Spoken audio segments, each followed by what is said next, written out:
Hai, Assalamualaikum warahmatullahi wabarakatuh. Perkenalkan, nama saya Miftahul Jana dengan NPM F0I023094 dari kelas 2C. Di sini saya akan memenuhi tugas remedial dari mata kuliah Kimia Farmasi mengenai tentang analgetik.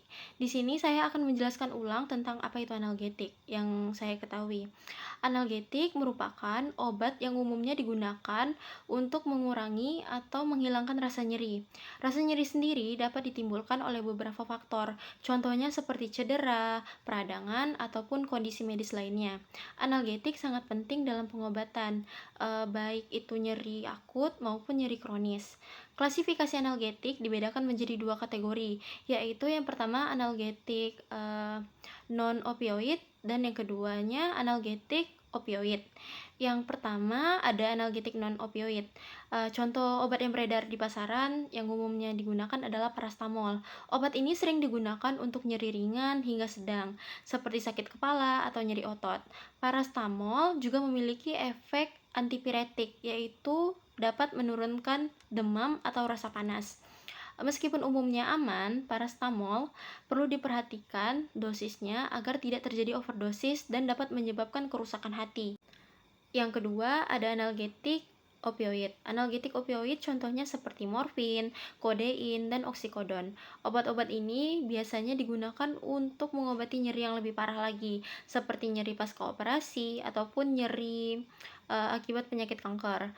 Obat-obat ini bekerja dengan cara mengikat reseptor di sistem saraf pusat dan mengubah cara tubuh merasakan nyeri.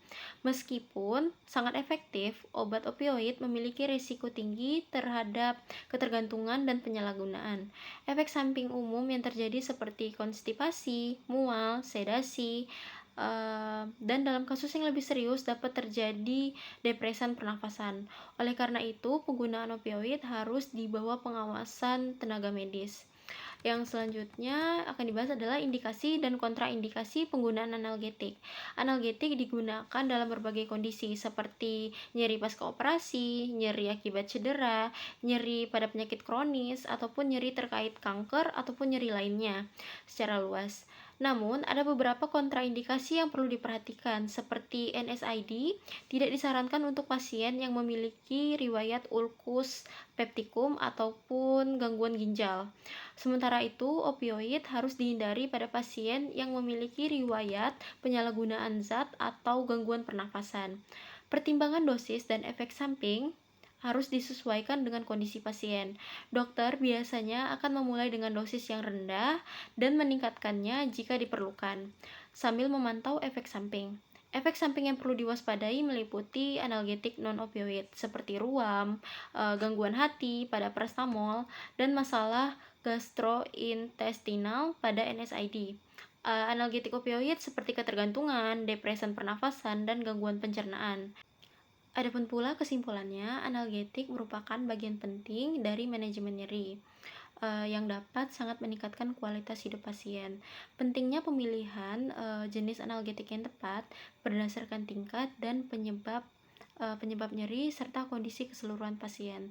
Dan pentingnya pula edukasi kepada pasien mengenai penggunaan analgetik, potensi risiko, dan tanda-tanda efek samping yang harus diwaspadai sangatlah penting. Penggunaan analgetik harus diwaspadai dan dilakukan secara bijak dan selalu di bawah pengawasan medis untuk memastikan keamanan dan efektivitas terapi. Dengan pendekatan yang tepat, analgetik dapat memberikan relief yang signifikan bagi banyak pasien yang menderita nyeri. Hanya itu yang dapat saya sampaikan. Saya akhiri, wabillahi taufik wal hidayah. Wassalamualaikum warahmatullahi wabarakatuh.